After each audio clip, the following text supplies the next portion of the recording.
గుర్తించి లేదా వారిని ఎంపిక చేసి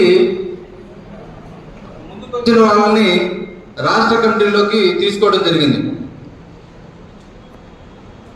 ఇంకా కొంతమంది కొన్ని అనివార్య కారణాలతో రాలేకపోయారు.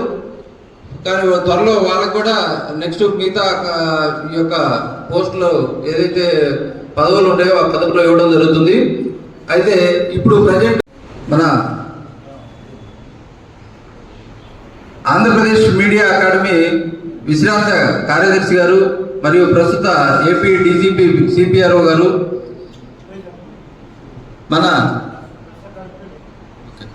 మన తెలుగు జర్నలిస్టుల సంక్షేమ సంఘం గౌరవ అధ్యక్షులుగా వ్యవహరిస్తున్నటువంటి మామిడిపల్లి బాలగంగాధర్ తిలక్ గారు రాష్ట్ర కమిటీని ప్రకటిస్తారు. పేర్లు: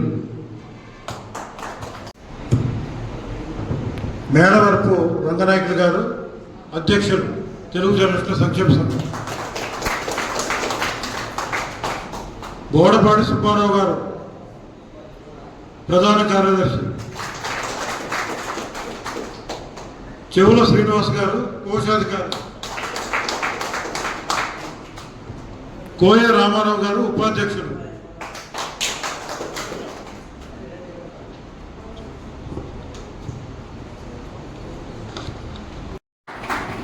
ఎం విజయభాస్కర్ గారు, ఉపాధ్యక్షులు.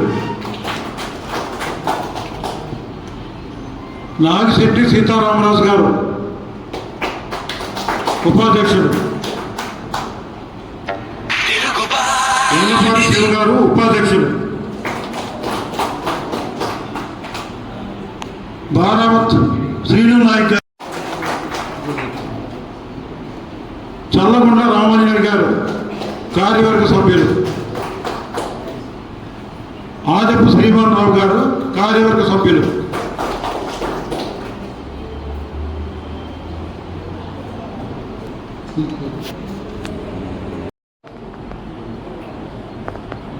తెలుగు జర్నలిస్టుల సంక్షేమ సంఘం కొన్ని ఉత్తమమైన కర్తవ్యాలను, దీర్ఘకాలిక లక్ష్యాలను పెట్టుకుంది.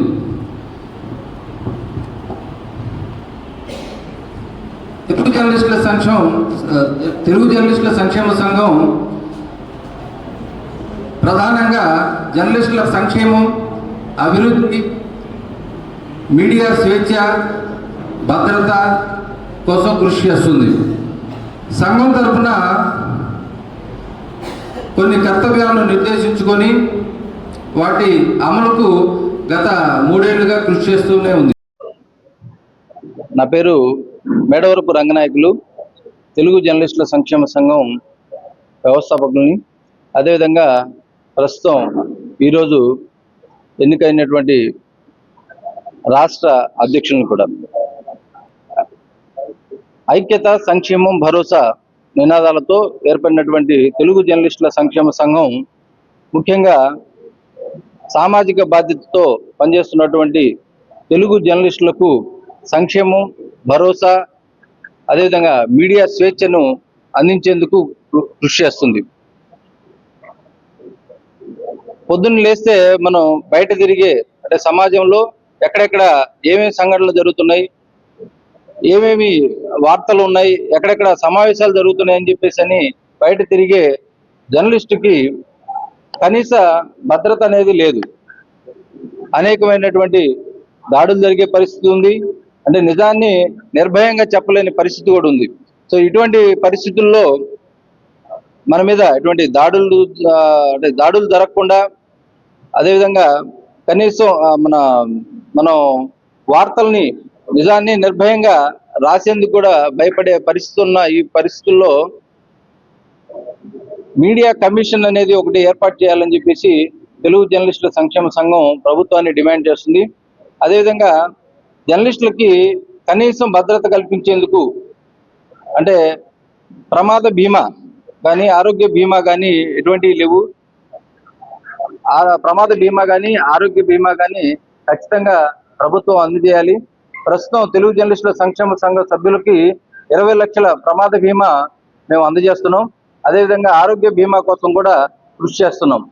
అట్లానే జర్నలిస్టుల యొక్క సంక్షేమాన్ని అందించే విధంగా, అంటే క్షేత్రస్థాయిలో అందరికీ సంక్షేమ ఫలాలు అందేందుకు మనం జర్నలిస్ట్ కార్పొరేషన్ ఒకటి ఏర్పాటు చేయాలని చెప్పి కూడా ప్రభుత్వాన్ని డిమాండ్ చేస్తున్నాం. అదేవిధంగా విద్యలో, అంటే మన జర్నలిస్టు పిల్లలకి విద్యా సంస్థల్లో ఫీజు రాయితీ కనీసం 50% ఉండేలా ప్రభుత్వమే ఒక ఉత్తర్వులు చేసి వాటిని ఖచ్చితంగా అమలు చేసే విధంగా కృషి చేయాలి. అదేవిధంగా మన తెలుగు జర్నలిస్టులకు సంబంధించి ఎంతో మంది జర్నలిస్టులు మంచి మంచి వార్తలు రాసే వాళ్ళు, మంచి మంచి స్టోరీస్ రాసేవాళ్ళు చాలా మంది ఉన్నారు. కానీ వారి యొక్క వృత్తిని గౌరవించే పరిస్థితి నేడు సమాజంలో లేదు. ప్రభుత్వం కూడా గతంలో వారికి అవార్డులు, రివార్డులు అందించేసేది. కానీ గత 5-10 ఏళ్ల నుంచి కూడా ఇటువంటి కార్యక్రమాలు లేవు.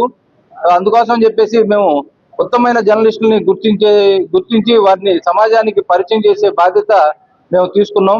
అందులో భాగంగా ప్రతి ఏడాది ఉగాదికి ఉత్తమ తెలుగు జర్నలిస్టులకు ఉగాది పురస్కారాలని చెప్పేసి కార్యక్రమం నిర్వహిస్తున్నాం. గత ఏడాది గుంటూరులో నిర్వహించాం ఈ కార్యక్రమం.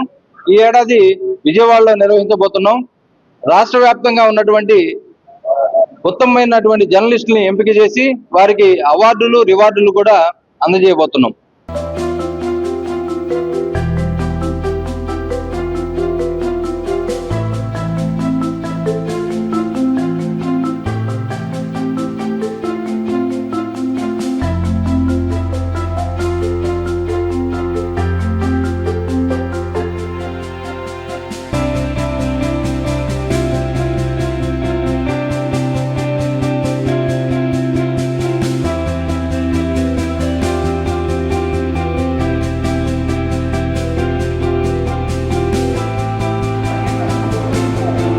సార్ ఇటు చూడండి సార్.